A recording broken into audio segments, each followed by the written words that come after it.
Karibu kwa lesoni yetu ya leo, na moja kwa moja katika sarufi shule ya upili. Tunaanza kwa lesoni ya kwanza kidato cha kwanza, ambapo huwa tunaangalia sauti. Mwanzo kabisa huwa tunaangalia maana ya sauti, na sauti huwa na maana mbalimbali. Lakini sauti kwa lugha rahisi tunasema sauti kwamba ni mlio. Sauti maana yake huwa tu ni mlio. Unaweza fafanua zaidi kwa kusema, unasema ni mlio au kitamkwa. Unasema sauti ni mlio au kitamkwa. Ukihitaji ufafanuzi zaidi, bado unasema ni mlio au kitamkwa unaotokana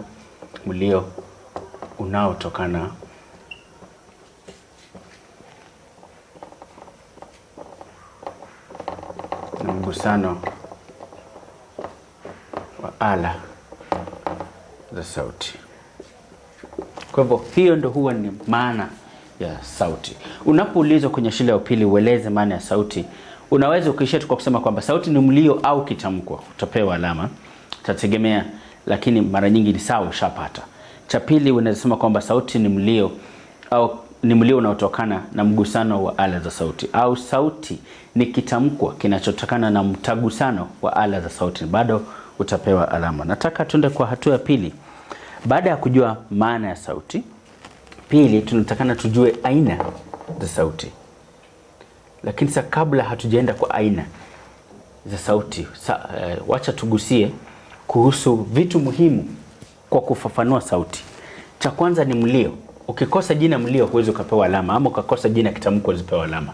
Lakini katika maana hii tunapata jina hili ambalo linaitwa ala za sauti. Ningependa tuziangazie hizi ala za sauti, tujue ala za sauti ni nini pia. Ala za sauti. Katika Kiswahili, kila somo unalosoma lazima kwanza uweze kujua maana. Ala za sauti ni nini? Ala za sauti, maana hizi ni sehemu, aidha unasema sehemu za kinywa ambazo zinatumika katika utamkaji. Sehemu za kinywa ambazo tunatumia katika utamkaji ndio zinaitwa ala za sauti. Baada ya kutambua maana, tuna aina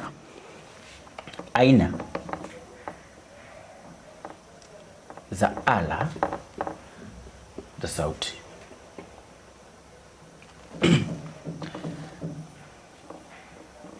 Ala za sauti huwa za aina mbili. Kumbuka zote zinapatikana kwenye kinywa, sio kwenye mdomo, kwenye kinywa. Watu wengi husema mdomo ama midomo, la. Ala za sauti hupatikana kwenye kinywa, na nitakufafanulia. Kuna za aina mbili. Aina ya kwanza tunaziita ala tuli.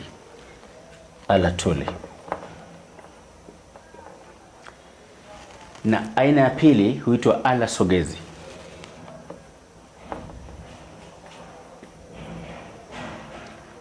Tuende kwa maana ya ala tuli.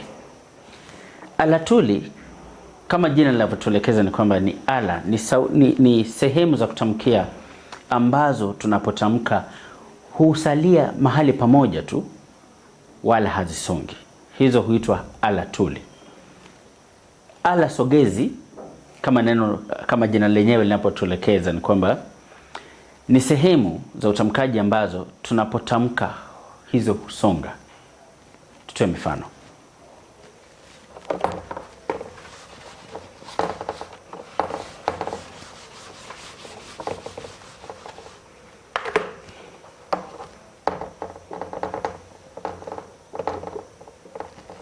Ala tuli ina mifano kadha wa kadha. Tataja moja kabisa, kuna meno.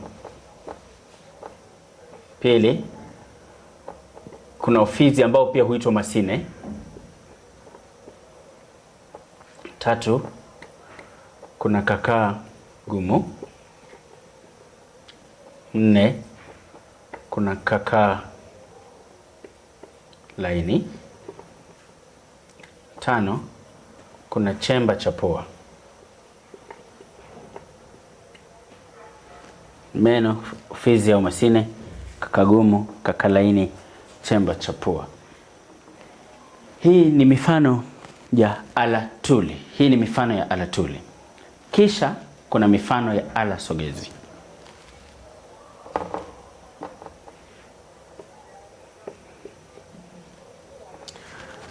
Moja, kuna midomo. Unakumbuka pale awali nikikwambia kwamba hufai kusema kwamba sauti ama ala za utamkaji kwamba ni midomo.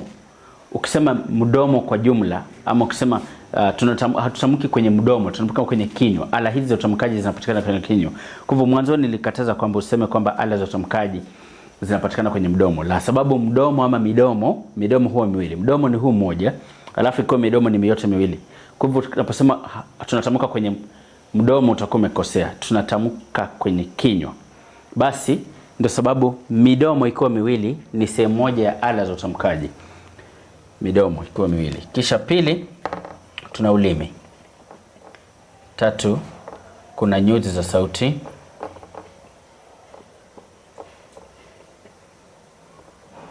Nne kuna koo au wengine husema koromeo. Kuna koo au koromeo. Kuna midomo, ulimi, nyuzi za sauti, koo au koromeo. Kufikia hapo tutakuwa tumemaliza kuhusu ala za utamkaji. Ukitoka kwa ala za utamkaji sasa bado tunashughulikia kuhusu leseni yetu ya leo ambayo ni sauti. Nikiwa na mara yako ya kwanza kuhudhuria lesoni hii, basi ningekuomba uweze kugusa kile kidude cha kupenda au kipenda like kuonesha kwamba umependa kazi hii. Nikuwa unasaidika na tuachie pale ujumbe wote ule ambao unaweza kuwa nao. Mchango wako pia ni muhimu sana. Basi tuendelee mbele. Tukitoka kwa ala za utamkaji na mfano wake ama aina zake, tunarudi pale kwa sauti sasa. Sasa tunaangalia aina za sauti. Sasa tutaangalia aina za sauti.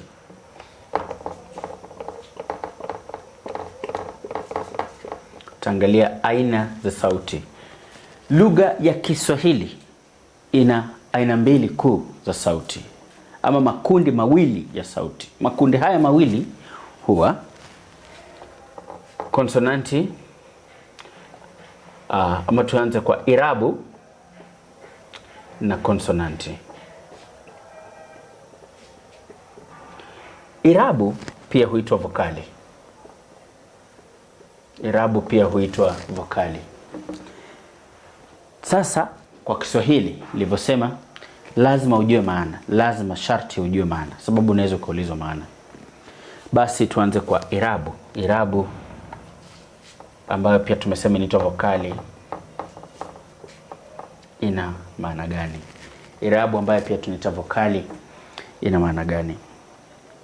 Irabu unapoulizwa maana, kumbuka kwanza ni sauti. Kwa hivyo tutaanza kwa kusema kwamba irabu ni sauti ambayo inapotamkwa hewa haizuiliwi. Hiyo ndo maana ya irabu. Irabu, sauti ambayo inapotamkwa hewa haizuiliwi.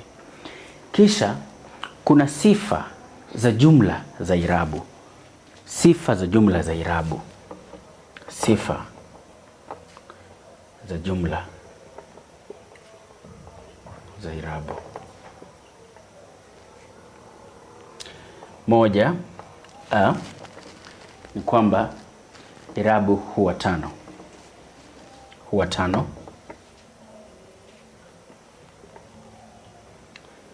Pili, zinapotamkwa hewa haizuiliwi.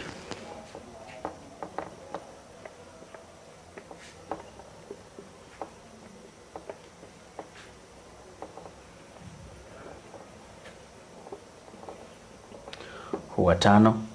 Zinapotamkwa hewa haizuiliwi. Nyingine zote ni sauti za ulimi.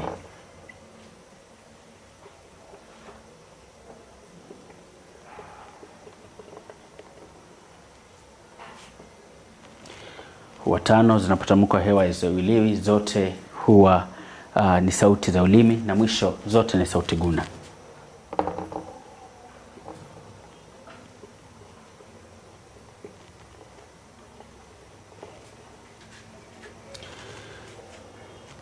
Hizo ni sifa za jumla, yani sifa za jumla. Ukitaka kujua irabu unazijua kwa namna hii.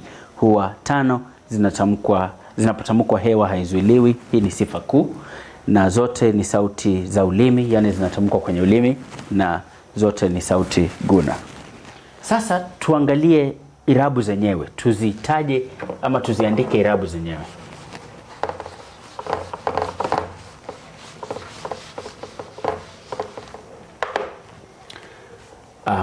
Irabu ni hizi: a,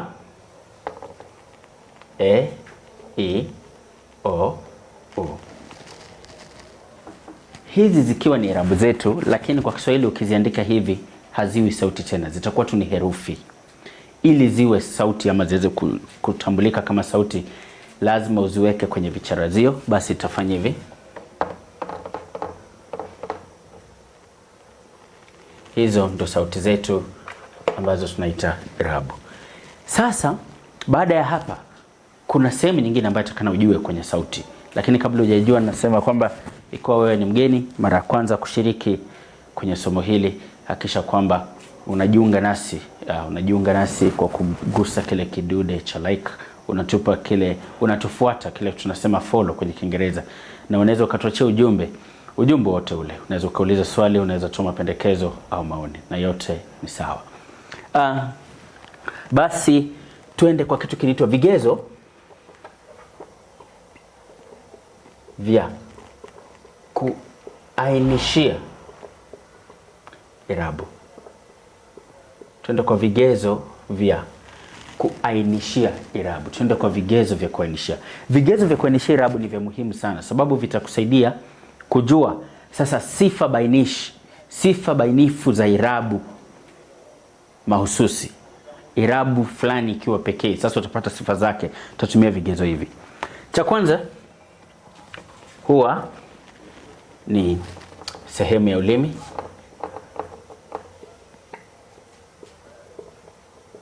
Pili, mwinuko wa ulimi.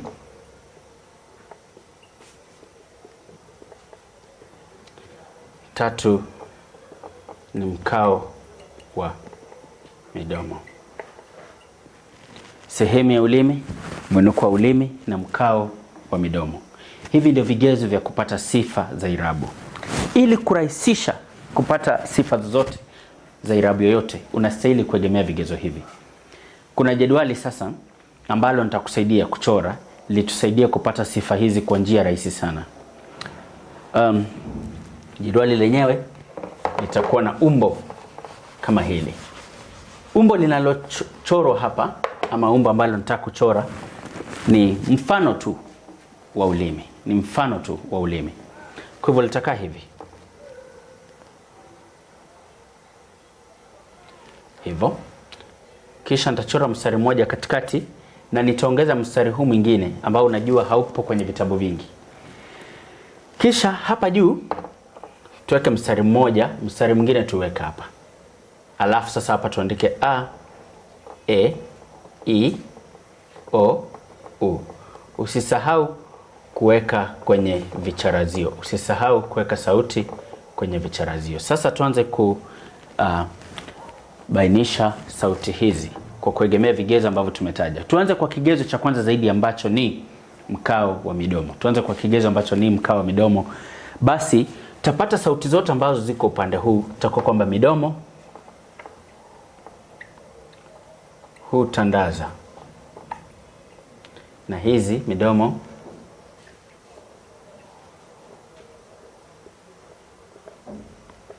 huviringa. Midomo tandaza, midomo viringa. Kwa hivyo sauti zote za huku midomo hutandaza, sauti zote za huku midomo viringa. Kutandaza ni kufanyaje? Kutandaza ni hali ambapo midomo inakaa hivi tu. Kwa mfano nasema a, unaona midomo imetandaza tu. A, e, i, midomo haisongi. Kuviringa ni ile hali ya midomo kunda mviringo. Mfano o, u, hivyo tu na kwa sawa.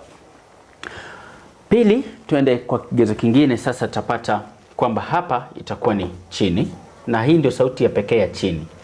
Sauti ya pekee ya chini. Sauti za kati huwa tatu. Sauti za kati zinakuwa tatu. Ya kwanza ni hii e, ambayo ni sauti ya kati. Kwa hivyo hapa ni kati. Hapa pia ni kati. Na umeona kistari hiki nimekitoa chini, nimekitoa hapa chini ya a, nikakipeleka hadi hapa kuonesha kwamba pia a ni sauti ya kati, o pia ni sauti ya kati. Kwa hivyo sauti za kati ukiambiwa uzitaje ni 3. Kisha huku ni juu. Tutakuwa tumefunga jedwali hilo. Kigezo cha mwisho itakuwa hivi. Sasa hizi mbili tutafanya hivi, tutasema ni sauti za nyuma. Nazo hizi mbili tutasema sauti za mbele. Kisha unaweza ukaulizwa swali sasa. Eti tambua sifa za sauti E. Tambua sifa za sauti E. Kazi inakuwa mboga sana. Kile unafanya ni hivi. Kazi itakuwa mboga. Unakuja hapa, sifa ya kwanza, mfano utasema tu kwamba E ni sauti ya kati, sauti ya mbele, midomo hutandaza. Tosha. Naandika tu sauti ya kati. Pili, sema sauti ya mbele. Na tatu, sema midomo hutandaza. Ona vile ambavyo nimepata jibu. Rahisi. Kati, mbele, midomo hutandaza. Ikumeambiwa tafuta sauti, sifa za sauti E, inakuwa mboga hivi. Sauti ya juu, sauti ya mbele, midomo hutandaza. Umeambiwa labda tafuta sifa za sauti A, inakuwa mboga hivi. Sauti ya chini, sauti ya kati, midomo hutandaza. Kumbuka nilisema kwamba zote za upande huu midomo hutandaza. Ukiambiwa tambua sifa za konsonanti za asmani za irabu O, utasema kwamba sauti ya kati, sauti ya nyuma, midomo huviringa. Ukiambiwa tambua sifa za sauti U, itakuwa sauti ya juu, sauti ya nyuma, midomo huviringa. Na hapo ndio tunafikia kutambua sifa za irabu zote bila bugdha, bila tatizo. Kwa hivyo siri ni gani? Siri ni kushika hilo jedwali. Siri ni kushika jedwali hilo. Jedwali hilo unalishika vipi? Unaweza fanya mazoezi ya kulichora mara kwa mara kwa vitabu vyako, unaweza fanya mazoezi ya kulichora kwa ubao. Unaweza anza kwa kulichora, lakini ukumbuke vigezo vya kuzingatiwa ni vya muhimu sana. Kufika hapo tumemaliza kuhusu irabu. Kufika hapo tumemaliza kuhusu irabu. Asante.